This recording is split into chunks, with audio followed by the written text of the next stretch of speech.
Hello, welcome to Honest Wargamer.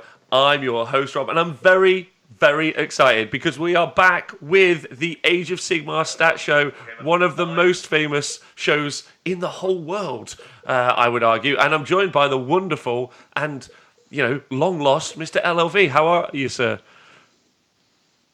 I'm good. I'm back. I took a walk in the Canadian wilderness. May have taken a detour, fought some bears, dodged some moose, but I'm back. Is it that you were stood atop a mountain, pondering the essence and the science of numbers, and then trying to look into the deeper meaning of what percentages mean? That's exactly what happened. I had to take a life journey. I went to the top of a mountain. I dodged all the Canadian wilderness, and I came back. Had a big beard. Yeah, it's all gone though, and now we're back to numbers. Well, and I know the numbers now. You know the numbers. Good. All right. Well, so welcome everyone to the show. Thank you to everyone on Patreon and Twitch who helps create the website where the stats are hosted. So you can find the stats on the honest-wargamer.com. This is the stats as of the 21st of the 10th, 2019. Thank you to everyone who's watching currently live, whether it be Facebook, YouTube, but most importantly Twitch, where if you're a subscriber, I'm going to say hello to you, and I take all of the notes. For instance, I can see Tomb King Tristan here, Grumslag is here, Wargaming Dad, we are back, Brad Glover, Stats, Lee Bromley, all right. We're all very, very excited. Grumslag says you went to speak to the Moose God.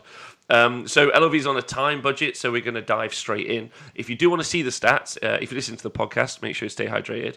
They'll be in the show notes before, but it's just easy. So just go onto the Honest Wargamer website, honest-wargamer.com. Go click the stats tab, and currently you're looking for the 21st of October. These stats are all, LLV, if I'm right, generated from any event after the General's Handbook 2019, or as we call it, AOS 2.5. The reason we call it that is because sometimes there's other versions, and sometimes we like to track that. For instance, we have the Winter FAQ coming up, and a version after that will be it will be effectively a different game state in some cases. Depends how big the FAQ is, and we'll make that decision. But effectively, imagine it's like a computer game with versions. Makes sense, right? Yeah. We're still Age of Sigmar version 2 currently, so until we hit version 3 we'll keep on 2.5, 2.75, who knows what we'll get to, right? 2.947, I don't know. Yeah, we're just going to keep it. Well, the next one will be 2.51, I guess. But anyway, so that's where we're at. So you know where the stats are. Great news. You know where to find them. I'm happy about that. And we can start talking about them. So obviously, and also if you go on the website, you'll see the stats from the end of last year. So there's a nice table, side-by-side comparison that you can check out, which I think is exciting. So you can see where we've changed and how things have changed. I know for a fact I've been very excited to have the stats. Thank you, LLV. It makes the coverage way... I intuitively just know a lot more because of it. So, as always, a huge thank you to you. Right. Let's get into it. General Handbook 2019. What are we looking at? Well, we're actually looking on the website. If we're going by the website here, I thought it was really interesting if we look at General's Handbook 2018 first. Don't want to dive too deep into this. I just wanted to show how many events were in this same period last year. Okay. Oh, that's cool. If we do a quick count, it's about I want to say it's about 25-ish events. 5, 10, 15, 20, 25, 28 events. But you can see right there, and the big names popping up all the time were Daughters of Cain, Legions of Nagash. That was where we was at last year. Yeah, this is where we were getting into the journey of Daughters of Cain being absolutely just too phenomenal. Yes, yeah, they were the phenom. And Legions of Nagash as well were up there. So now let's look at General's Handbook 2019. Yes. And the first thing you'll notice is there is almost double the events. So big shout out to all those event organizers and players for making these events happen, because Age of Sigmar has effectively doubled in, I can't really say popularity, but as far as actual tournaments and events go, it's huge. That's bonkers. Yeah. Look at that. There's so many. That's amazing. All over the place. Is it a case that we're in touch with more people because of the show and they're actually feeding us the information, or there just are more? It could be a bit of both, to be honest. Last year, this was me just running around trying to pull events off of various social media, whereas now, yeah, we do have channels to various tournament apps and programs, and obviously organizers as well. So before Oh, Mr. LOV, have you just out dropped? to all the TOs that send me all this information. Yeah. Hello. Yeah, so a big shout out to all the TOs who send all the information, and also obviously to BCP and Tabletop TO, which are great apps for tracking your tournament. Yes. Am I still here? Yeah, you are. Absolutely. Don't worry. Okay. Perfect. Yeah, so big shout out to all those people for sending us all that information. Couldn't have done this without you. So let's jump in, I guess. July 6, 2019 is when it all kicked off.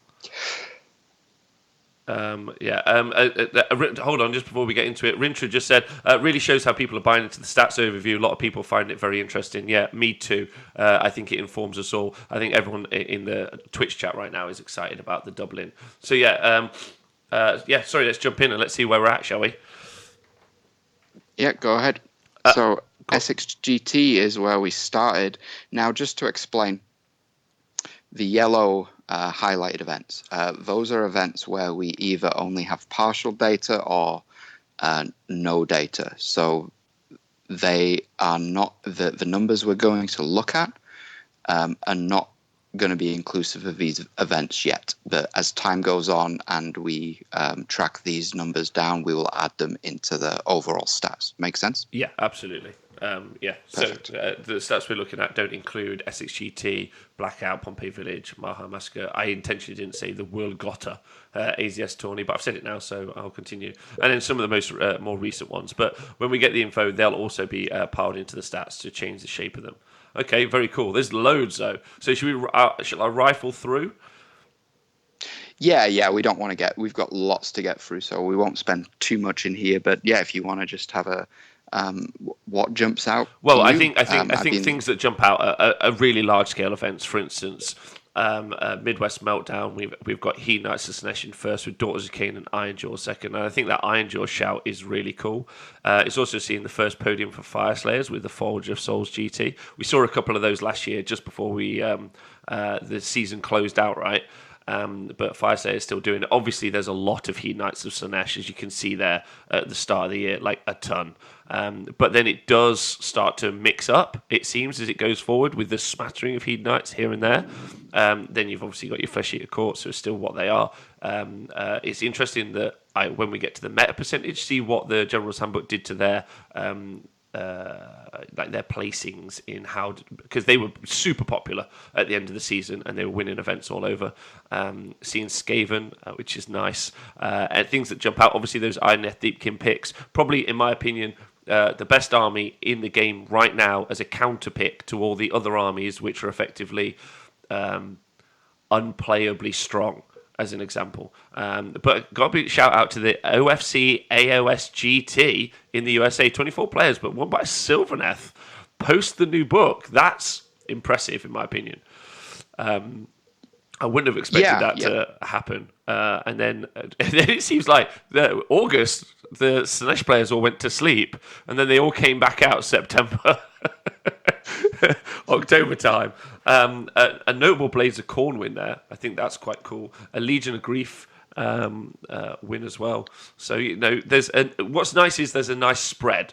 It seems, but Michigan GT, I've got to say that's huge. That Grand Alliance Order win by Mr. Bill Souza, like you can't take anything away from that man. I think that's a big shout as well, personally. Yeah. And that was pre-Cities of Sigmar, so yeah, that's Bill just seems to get hold of these unplayable lists and beat people up with them. It's insane. Yeah, Bill versus Dan Brewer is the match I want to watch.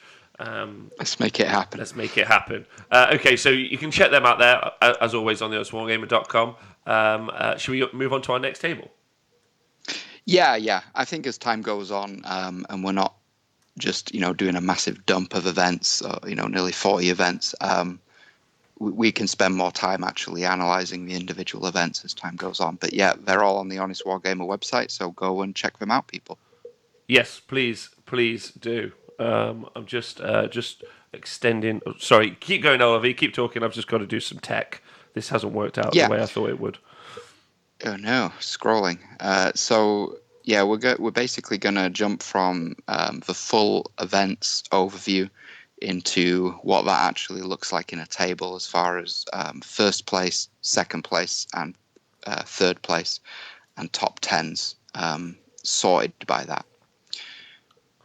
Yeah, so here we are. So 2.5 events log 39 of our 49. Just waiting for those other 10 events in their like data. Already 8,000 matches under the bag. That's not bad, right? It's pretty good going, yeah. Again, this time last year, I think it was around the 4,000 or 5,000. So we're basically tracking double, almost. Yeah, absolutely. So that's bonkers. And the obvious story here, facts backing up feelings. He Knights Sanesh there with 12 first place podiums. Just doing incredibly well. And then 7 second place and 5 third place. So 24 podiums. If you take Skaven and Flesh Eater Courts, Skaven in second place, Flesh Eater Courts in third. If you take both those two armies together, combine their podiums, they still don't even touch the Heed Knights of Sanesh podium, which is interesting because if you combine their meta percentage, you get about 15%. So you get 3 times the armies appearing. For Skaven and Flesh Eater Courts versus the Heed Knights, yet the Heed Knights are performing twice as well as both of those armies combined. That's an interesting result, right? Yeah. And we've seen that a couple of seasons now. We had first season with Daughters of Cain, second season with the Flesh Eater Courts, and now we've seen it with Header Knights. So the nice thing about statistics is when there is a standout anomaly or when there is something that is tracking different than the rest, it's going to show like this is showing. So we can effectively say Header Knights are really good. Yeah, very, very good. The number that I always love looking at is those meta percentages. I think that's one of the most interesting conversations to have. Last year, if you didn't tune into the show or watch, both Stormcast and Legions and Nagash, Stormcast and Legions and Nagash, were fighting for first place. They were both settled around that 10% mark, and Stormcast a little less popular, like because Stormcast were more around 11, but they're now down to 10.1. Yeah, we do have a whole section on meta coming up just below this one. Okay. Rob, if you want to save the meta discussion for then. Oh, yeah, sure, absolutely. Do you want to go down to the next table?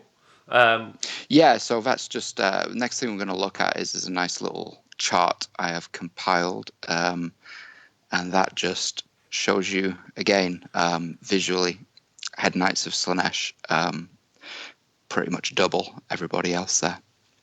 Yeah, absolutely smashing it realistically. Double in the event finishes and doing very, very well. Now we obviously have. It doesn't matter. I won't talk about that. Yeah, doing really good. I'd like to talk about the other notable examples. Skaven and Flesh Eater Courts. Skaven doing really, really well. Flesh Eater Courts not really pipped in the way that we thought. But that Sylvaneth, look at that. They are the army of third places, it seems. They have the most third places out of all of the factions. Wow, third place Sylvaneth. That's actually genuinely very interesting. I would not have put that there. That's actually very surprising. That's better than I thought that they would be doing. It's quite interesting because they were kind of in a similar position last season for a lot of it. They always used to 4-1, if you remember. Like they never quite got that 5-0, but there was always up on the top tables 4-1 and would come away, third or fourth position, and they've done the same. So, yeah, strange. Very, very strange. Okay, let's move on to the next table. As you can see, we are in our meta percentage right here. So this is regardless of what you think of the stats and win percentages and player skill, this is the most unarguable data. This is just what turns up to events. It has no the people playing these armies have no effect on this. This is just what is. So this is a great indicator of you want to go to an event, you want an idea of what you're going to play. This is the table you want to be looking at. Yes, absolutely. I just want to say thank you to Takeover Mars for subscribing on Twitch, and also I just want to say I know a bunch of you guys are chatting it in the chat. I'm just trying to do 3 different screens at once, so I'll get this sorted a bit better next time. Evening to everyone, or morning wherever you are. Super happy to see you here. Yeah. So meta percentage, Stormcast Eternals 10.1%. As said, previously you were looking at Legion of Nagash warring with them, but now it's a horde army, if you can call it that. Skaven, 9.2%. That's a huge... that makes them more popular than Gits, which is shocking. 5.6%. 9.2% of the meta is Skaven. That's crazy. And that's post the nerf to the Bellwind Vortex. Was it a nerf? I mean, it still does the damage output. It's just a little bit harder to use. But yeah, I mean, Skaven were popular last season, but they've almost doubled in popularity. And big shout outs to Richie of Just Play Podcast. They went live yesterday. I think his statement was, "Yeah, we don't see a lot of Skaven, but you kind of do, I guess." So yeah, you absolutely do. It's very interesting. So 9.2% of the field is Skaven. I think that's interesting. And then match win percentage is 55%. Again, can we talk about the match win percentage for people? Yeah, let's hold the match win percentage till the next table. I don't know what's happened with the upload, but it's the match win percentage in the meta table currently. We will get this fixed. It's not lining up with those factions. All right, good. All right, yeah, because Stormcast are not doing that well. Stormcast are not on 67. All right, so let's just look at the meta percentage part. Look at just meta. Yeah, this is just supposed to be a meta table. It must have just overlaid wrong when I uploaded it. So sorry, my fault. That's okay. So 10.1%. Skaven with that 9.2%. And then the next most popular armies: Blades of Khorne, Flesh Eater Courts, and then Heed Knights of Slaanesh, Gloomspite Gits. So, Flesh Eater Courts, Heed Knights of Slaanesh, Gloomspite Gits, Iron Jaws are all pretty much about the same, really, popularity-wise. And then you start getting into, the 4%, which is Sylvaneth and Seraphon. I'm so happy with you, Seraphon players and Sylvaneth players, keeping it going. Even against all of the power of the new books, you're like, no, I'm not about that. Fire is an army that I would say it doesn't seem super attractive when you look at the model range. They're great models. They're just there's not a lot of diversity in the model range. Sat there being more popular than Maggotkin and Nurgle and Idoneth Deepkin and Disciples of Tzeentch. They're only there on 3.3%. They're only as popular as Nighthorn, which is crazy. So that could be interesting. Tough Looking in the chat says, rumour is that there's a Skaven holiday battle box as well, so could be even more Skaven in the future. Interesting. But yeah, I think the rise of... they were... Go on. Sorry, go ahead. No, I was just saying the rise of Skaven and the rise of the Blades of Khorne being the third most popular army. That's really nice to see. People have moved on to new armies. They're trying something else out. That's a nice swing. Where those Stormcast Eternals just sat there as their 10% bit usage. But once we reveal their win percentage, people might flee from the Stormcast Eternals in the future. Yeah. And we got to think Stormcast and Blades of Khorne were part of the original AOS starter box. Skaven, though, has not been in a starter box, so them being so popular is really interesting. One other thing to note is last season we were grouping all of the legions and Nagash into one faction. Mm-hmm. And we still should be doing that. Yeah, well, I have broken it down. I gave into some peer pressure just so people could see. My plan going forward is to report on both. I just didn't want to get too detailed for this first show. But if we do some quick math and we grouped all the legions of Nagash back together, they're on about 6%. Wow, and last so a season 4% drop. Yeah, well, they were pushing close to 12% last season, so they have effectively halved. Death has been cut in half, essentially. I'm sure there's a smarter joke there. I'm just struggling to think what it is, but that's too early for me. So yeah. Okay. So our next table is AOS 2.0. I mean, that's big. We probably should spend some more time on that. And obviously, if you guys are watching, get into your WhatsApp groups, your Facebook chats, and have that conversation amongst yourselves. Legion of Nagash book was out, and with General's Handbook release last year and Age of Sigmar 2.0, you did see, obviously, you saw the powerhouse of just resummoning whole units. But definitely the books this year have eclipsed those mechanics to a degree. So you can see why the death players have moved on realistically. There were also some points hikes in this General's Handbook. But I also think people just wanted a change. I think a lot of that meta percentage was down to people. A lot of that was people gaming for advantage.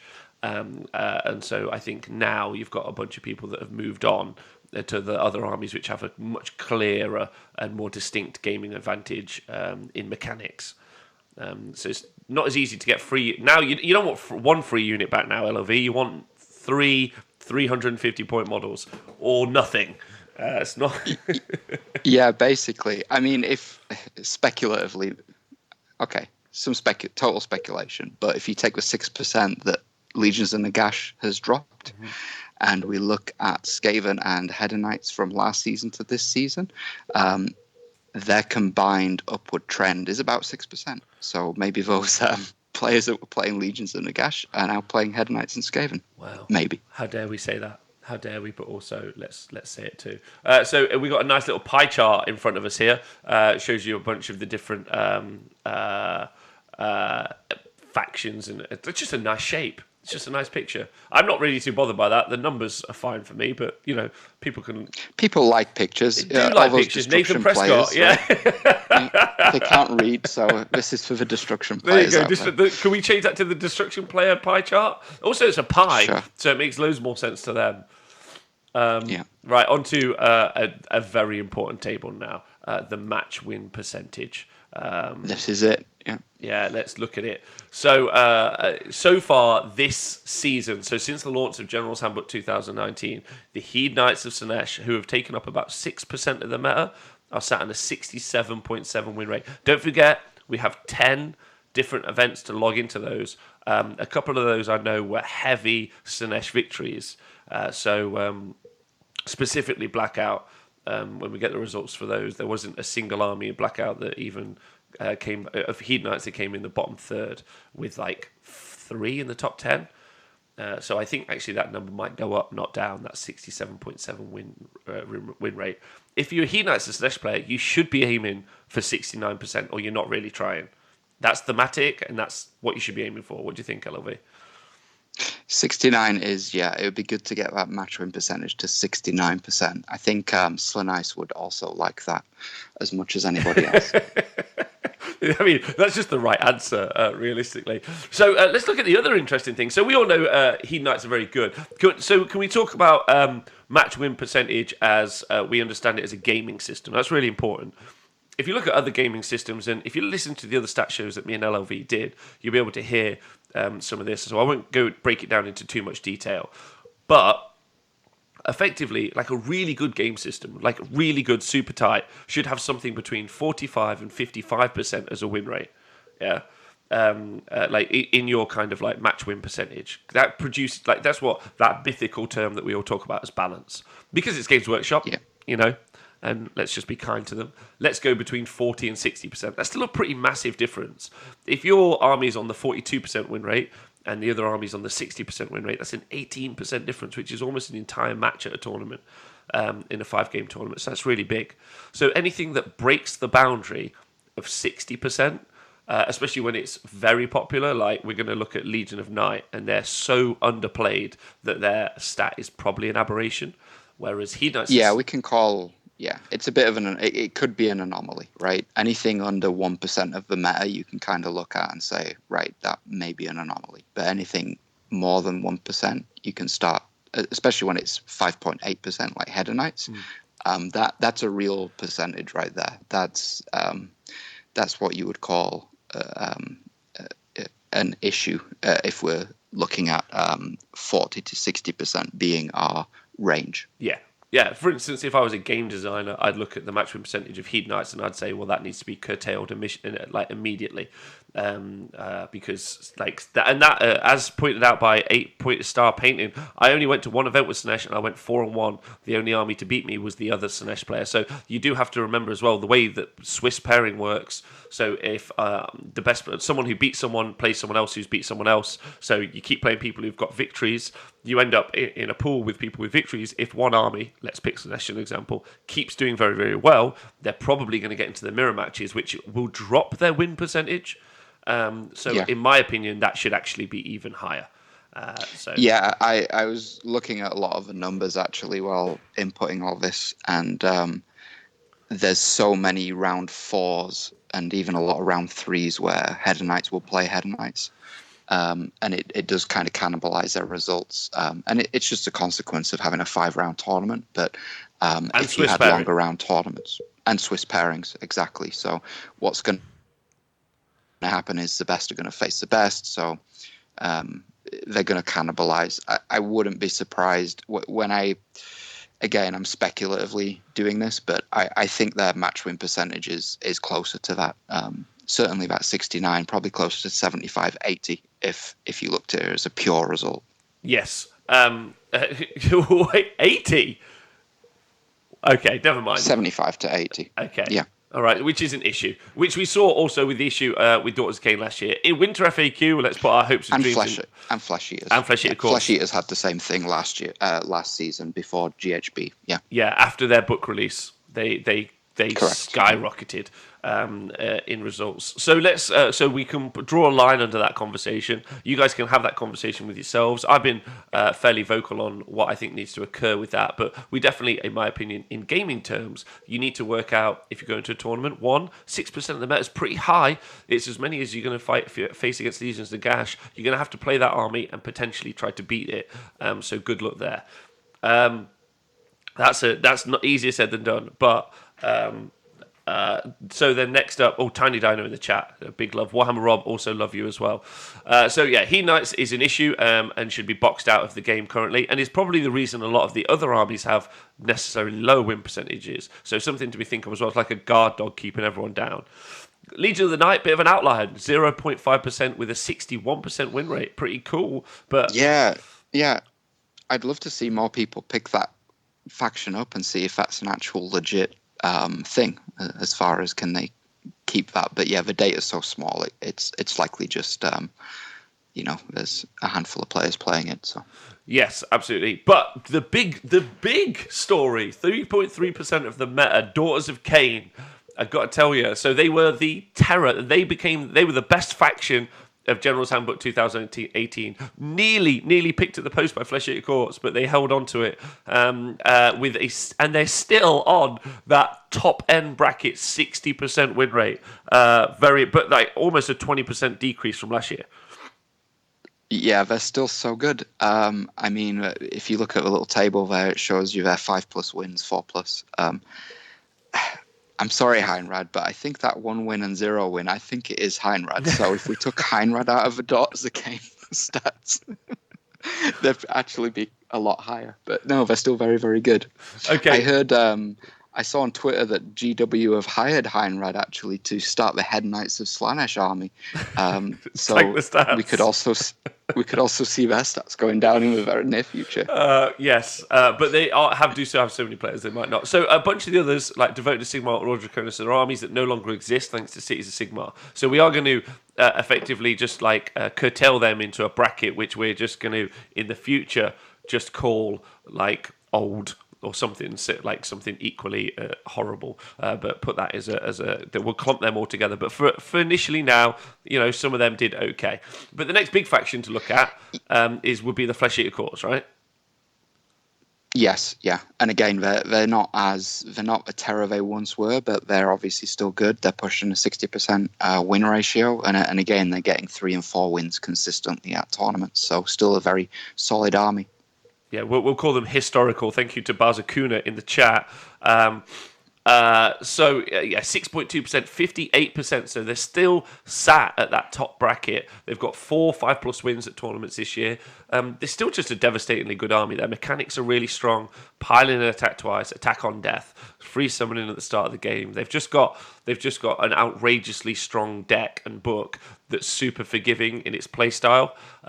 So it makes sense. It's really easy to pick up and put on the table, like in the production meta. So you can see why it's like a lot more shocking that there's a lot of Daughters of Cain players, but those are definitely people who've got Daughters of Cain armies from last year.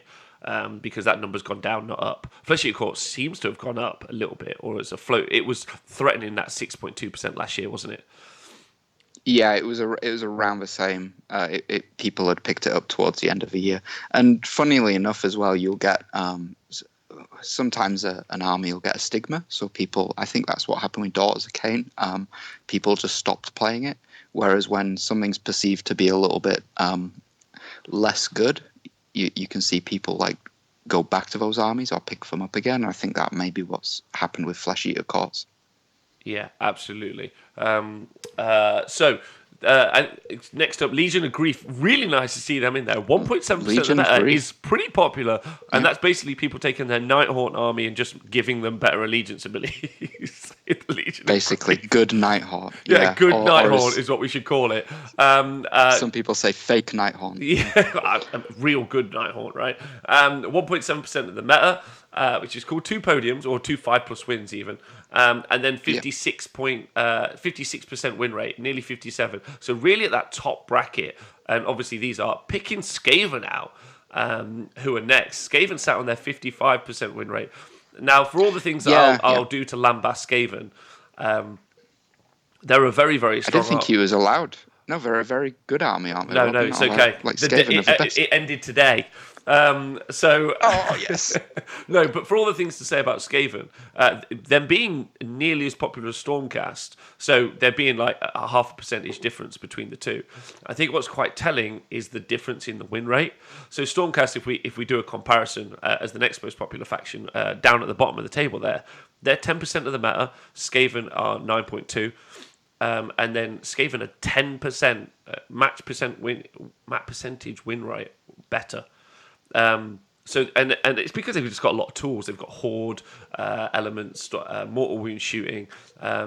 It's a lot more forgiving army. It's got a lot more power. It's got a lot of more like efficient units for their points. So you would actually, I expect, think Skaven players or Skaven armies to actually have a higher match win percentage. But because of the popularity, you have a lot of new players and a lot of people who just think they're a great army playing with them.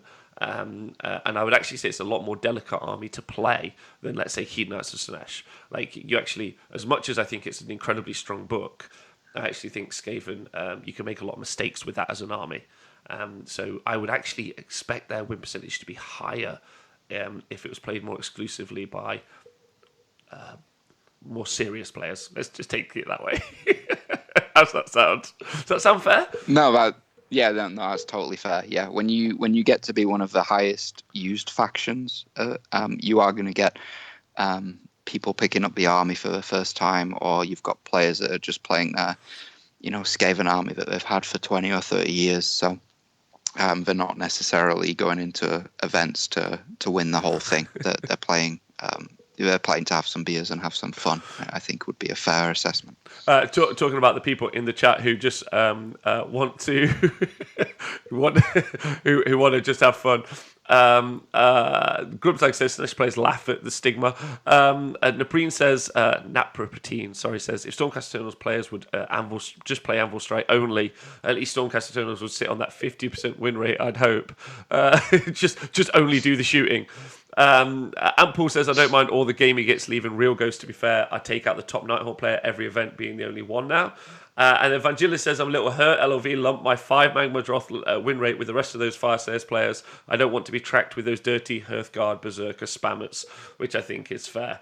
And also thank you to Chak Lagor Bloodbeard for subscribing. Big love. And then, yes, cities will have the same issue. They will. If you're listening, if you're an event organizer or a TO, the more data you can track, and if you want to contact the Honest Wargamer and fire us a message, we'll help you better track your stats and your information so that we can turn it into a better data pool this side, because we would love that, and I'm pretty certain the community would love that as well. So yeah, Cities of Sigmar as an example. Yeah. But Cities of Sigmar is no different to playing Eels or Daughters of Cain or the allegiances you find inside Skaven. It's just the city's players are going to be as precious as the Legion of Nagash players. I'm Legion of Blood. I'm completely different. I'm like, you're one ability different. Calm down.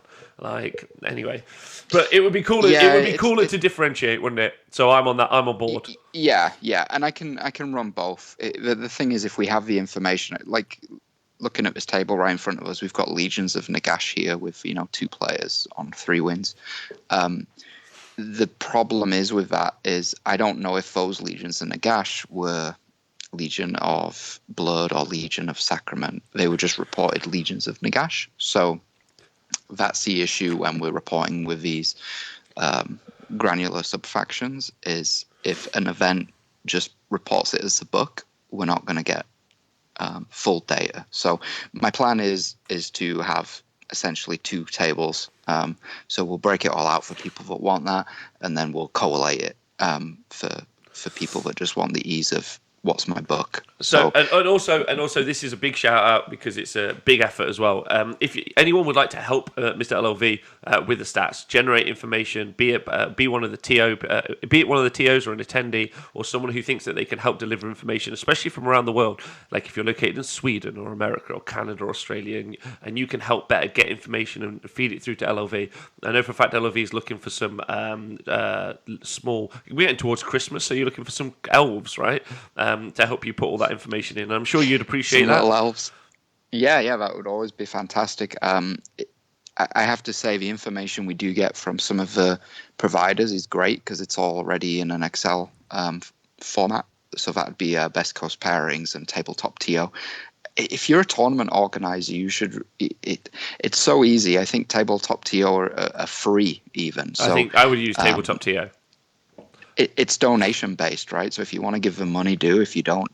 But using those apps rather than a spreadsheet. Shout outs to Chris Tomlin because he actually did provide us all the data for the blackout. But unfortunately, it was just a picture of a table. So that approximately would take me 2 to 3 hours to type out manually. Whereas if it was just in an app, it'd be in here. So that's just one of the issues we face with collating all of this. Apps are fantastic. If you're using spreadsheets, get in touch. I can let you know how to formulate your spreadsheet a bit better so that it gives us the information we need as far as the wins and how you name your factions and things. Yeah, absolutely. Okay, so let's get back to that. So if you want to be an LLV minion, let us know. You can let me know on Twitter, let LLV know on Twitter. You can message on Wargamer Facebook or just email us any of those things. So just get involved. If you're enjoying the stats, help make it even better. Big effort for the community, and then we can all have real healthy conversations about games, right? Right, I'm going to look at some more armies, if you don't mind, because I'm excited. Fire Slayers, how they doing? 53%. Okay, so we're starting to get into what I would deem acceptable, right? Like these are all fine. IDF Deepkin, 52%. A great army, great counter pick, but you really have to play at 52%. Cool, and they've got like a reasonable meta percentage, 3.5%. I'm down with that. Disciples of Zinch, my babies, 3.3% of the meta, so not that popular, 52%. Why are you all complaining? That's my question. Change host, yes, is incredibly annoying and actually creates a non-game for some people, so something to be looked at there. Bone Splitters, that would be the old allegiance there. In that middle, excited to see how the Uruk Warclans do when they put those together, and then Caradron Overlords. Some of that. Go on, after you. Yeah, some of the Bone Splitters. I think there's a couple of results in there that do include the new tome, because they are still called Bone Splitters under that tome. So some of it is old and some of it is new with Bone Splitters, and the same will have. Is any of it borrowed and is any of it blue? He's not. He doesn't like that joke. I don't know. They paint themselves blue, right?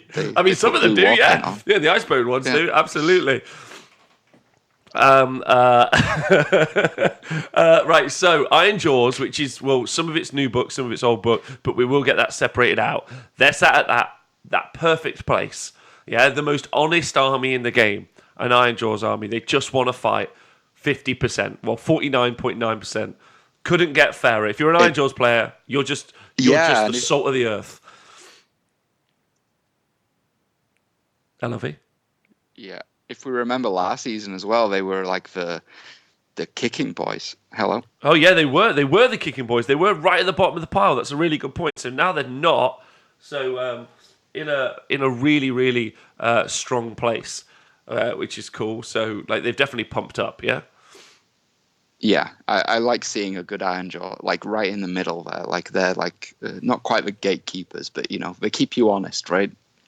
Yeah, they keep everyone honest. Carriage and Overlords, 1.6% of the meta, so, not too bad. Sat at 50%. They've definitely got targets to shoot, but then they get ran over by big horde melee armies. So a good counter pick against, especially things that sit along the top, Fleshy, of course, Hedonites. Issue is, if you come up against those bad matchups, like Gloomspite Gitz, who we're about to talk about, then you just get run over because you can't kill enough, I don't think, with the KO lists. Gloomspite Gitz, 5.6% of the meta, very popular, but 46% win rate, starting to get into that tough time category. I would say that there's a lot of people who have that army for fun and enjoying themselves at events, but we have seen people post some pretty good results with those on tables. Yeah. It's one of those books where you can build so many different styles of armies, and the style of army that tends to do well is the one that people shy away from a little because it involves nearly 200 models, and it's not got all the fun trolls and squigs and things in it. Yeah. It's really really interesting. They're sat so low, but I think they have the tool sets to be higher. It again, the skill ceiling for those is just much higher. It's a much harder army to play than some of the armies that you'll see higher up. That's fair to say. Then if you don't agree, then I don't care. So you can see why they're there. Blades of Khorne, another popular army as well. 8% of the meta, and they're doing okay. They've got some podiums. They've got 3-5+ wins. But 50% win rate, not bad. Again, very honest army. Don't have a lot of shooting, so they do have to get amongst it. So shooting is just like a straight up hard matchup for them. And then they don't necessarily have the tools to combat the other really good combat armies. So the fact that they're doing that well is actually, to me, quite a surprise. Yeah, I mean, they're quite popular. And again, they're one of those kind of armies that can still win, solid. If you was tiering these, solid tier 2, in that if a good player gets behind them, they've still got an opportunity to do well. Yeah, absolutely. So let's look at some of the other popular armies in here. I've lost my Seraphon brothers. I'm just trying to find them now. Seraphon, 4.4%, and they've got a 40% win rate, so right at the bottom of the pile. Anything below here, we start getting to what I would consider danger territory, or just they've got issues. And these, so Seraphon, very popular army, but they can only pull out that 40% win rate. Really, it's one of the oldest battle tomes that we have now, if not the oldest battle tome. Probably the only older battle tome is ever chosen, but I would have to double check that. So you're looking at nearly a 4-year-old book, so it really does need some love. And competing against some of the new stuff is super hard, but I still respect that a ton of people are putting the dinosaurs on the board and making sure people respect the Jurassic Park era, because life will find a way. That's what they believe. Yeah, it will eventually. Beast of Chaos, 2.3% of the meta, so not quite as popular, but 41% still at that bottom tier. A lot of people were surprised by that stat, I would say. I think it's got a really cool set of tools, but a lot of the Beasts of Chaos army lists that you see end up going into as a Sinesh army or a Tzeentch army or a Khorne army, or even a Nurgle army with their kind of odd, janky battalions that give them keywords into other allegiances. So I definitely think that some of the other army percentages are in there. That Beast of Chaos, that's the one I'd like to see spread out, LOV. Those Beast of Chaos lists that are Beast of Chaos, but now they're in a Khorne army. I genuinely think that that's quite interesting. Impossible to track. That would Don't be, worry about it. That is one of those impossibles. Yeah. That to me is more, unfortunately, means more than the Legion's arm split, but anyway, because it's functionally very different. Mm-hmm. Then Maggotkin and Nurgle, 41% win rate. But still popular, up there with Nighthorn, 43% win rate. So not doing too bad, really. Yeah, they're the attrition factions, and I think what Age of Sigmar has become, I think you touched on this on a show recently, is it used to be about those attrition factions, about putting bodies on objectives and just, weathering the storm. Now the damage output is just so insane that attrition is kind of, it's not impossible, but it's very, very difficult. You just get obliterated sometimes. Yeah, I want to say a big shout out to Mackie Mac. All hail the bloat toad. I couldn't agree with that as well anymore. Someone else in the chat saying safe to assume that new factions released going forward are going to be reliably 15 to 20% above average. So going to be interesting to see. We've got 2 new tomes really to integrate in both the cities in the Uruk War clans. Don't forget, this gives us a good starting point for the conversation that we're going to have for the rest of the year. Because there's loads happening, obviously, and we've got 2 new tomes just come out, 2 new tomes coming. So there's loads, and the winter FAQ on the way. So we've got a very interesting season ahead of us that I'm looking forward to. Sylvaneth, 43% win rate. I would expect that personally. But the Kings of third place, 17 third places. What is that? That is just... Yeah, I'm not sure. They like getting third place. How are my Chaos Dwarves doing? 0.6%. 1-5-0. Jake Lecure. No. 1 podium. 1-5-0. Who went 5-0? Was that Gabe? I think it was a 4-on-1. Oh, that was Jake then. 5-0. Oh no, it was a 5-0. Yeah, it's right in there. It was. I can tell you which event if you bear with me 1 second. It was... Well, so we don't have an update. There's actually another 4-on-1 to go in there as well by Jake Lecure. 5-0 was, I think, Gabe at the Runax, but we'll double check. But 40% win rate, they suck. So let's get into the who really sucks. Slaves to Darkness have got a 10% win rate. That's just... I can't even tell you, like, statistically, if Slaves to Darkness go on a table against Hedonites of Slaanesh,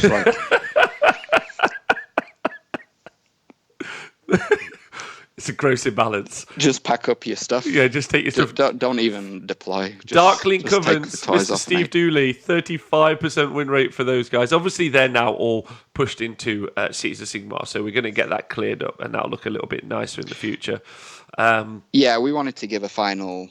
shout out to all these armies that are going to be retired, but yeah, we'll push these all into historicals for meta purposes. Yeah, the Warhammer historicals. Yeah, percentages, and it's nice to see that they're getting cleaned up as well in some cases. So overall, I don't think there's anything else.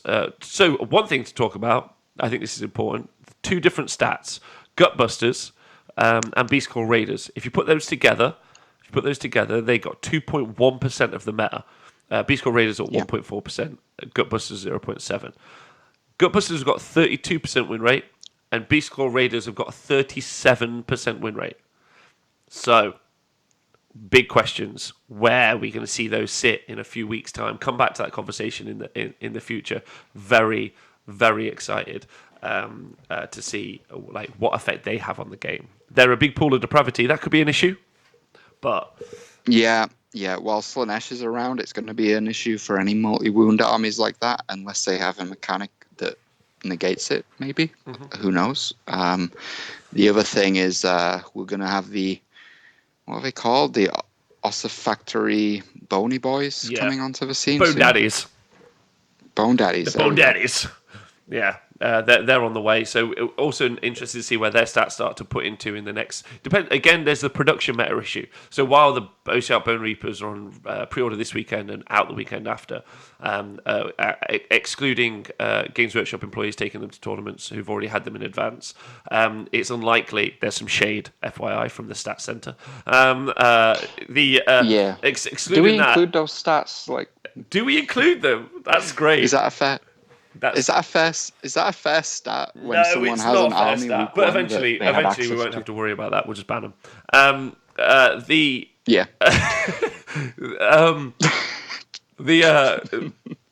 So we're probably gonna have to wait maybe a month, maybe even until the beginning of next year to really see how the OCR Bone Reapers do on the tabletop. Same for the Gutbusters. We've got some real serious consideration there before Possibly. Yeah, absolutely. Anyway, I have a counter to that. When Flesh Eaters came on the scene, it only took a month to see their Oh, but people rise. had So, those models. Like, people had oh, I those guess, models. There was a yeah. start collecting box. Like, that wasn't it. This isn't the same because it's a new model release. Without any pre-existing models, it's going to be very, very hard for people to build the army, put it on the tabletop, get the practice in as well, excluding people who've had advanced copies of it, to like start to see what their and again, so their meta percentage will increase as the season goes on. And how often we see the army, but their impact won't be felt until later on in the year. Right. Loads to learn there. But Gutbusters will just hit the table running. People have those armies already. There's no new models apart from one inside of a box. So those armies are just going to go straight into the stats. So it's an interesting side by side would be comparing those two over like a X week period. LOV, I know you have to go, so I just want to say a big thank you for doing all this work. You've been wonderful, and again, a big shout out to anyone in the world who wants to help LOV put those together, and for all the TOs and apps that have helped you. It's been wonderful. Yeah, big thank you to all. Couldn't have done it without you. I think we're looking for. It'd be good to link some of this up with army lists going forward, especially like for top 3 or top 5 army lists. So that'll be one thing I'll be reaching out to people for if we can get the actual army lists provided of some of these podium places. We can get them on the Honest Wargamer website, and then people can actually see what particular. We know what factions are doing well and what the movers and shakers are, but we can see actual lists and units, which would be great. Yeah, we're putting that together in the future. Massive love to you, LV. Great work. Big shout out to everyone watching live on Twitch right now, or Facebook, or YouTube, or if you listen to the podcast. As always, thank you to everyone on Patreon who supports the Honest Wargamer. You obviously help pay for the website, all the other stuff that we have to do in order to make things like this happen. So huge love to you guys. Huge love to everyone on Twitch who subscribes as well. We're going to be posting these all over the socials, so put those together in a kind of leave a bunch of comments. I'm going to be looking for comments because in the future LV is only going to be returning once a month to do those stats. What I'm going to do is do you a weekly update along with lists and stuff, so expect a kind of a different format, but the stats will be available and updated every week, which is fun, right? Yeah, I'll get these tables. They'll be available on the Honest Wargamer website every week. They'll be updated. Just my non-AOS life means that I won't have the availability every morning, but we'll try to do like a wrap up every month, and in between you'll get some hot takes from Rob. Yeah, you'll be getting hot takes from me. Rob's hot takes are already pretty famous around the world. Right, so I just want to say thank you. Slanish. Yeah, I want all of you to get involved, share it around. Like, there's a lot of misinformation when it comes to armies and how they perform. Now, there's loads of opinions about what these numbers mean, but the numbers can't be changed. The numbers are facts. So use these numbers to have conversations. Be respectful to each other always. I know I'm not trying to teach you what to do, but I think everyone can be really emotionally invested in their army. So definitely approach these conversations looking for like a positive result out of the conversations. Love each other. Have a great time in the community. Big love. Make sure you kill all the keepers' secrets you can, even if they're trying to kill themselves. Have a great day. LLV, thank you. And we'll see you all soon. Thank you. Goodbye.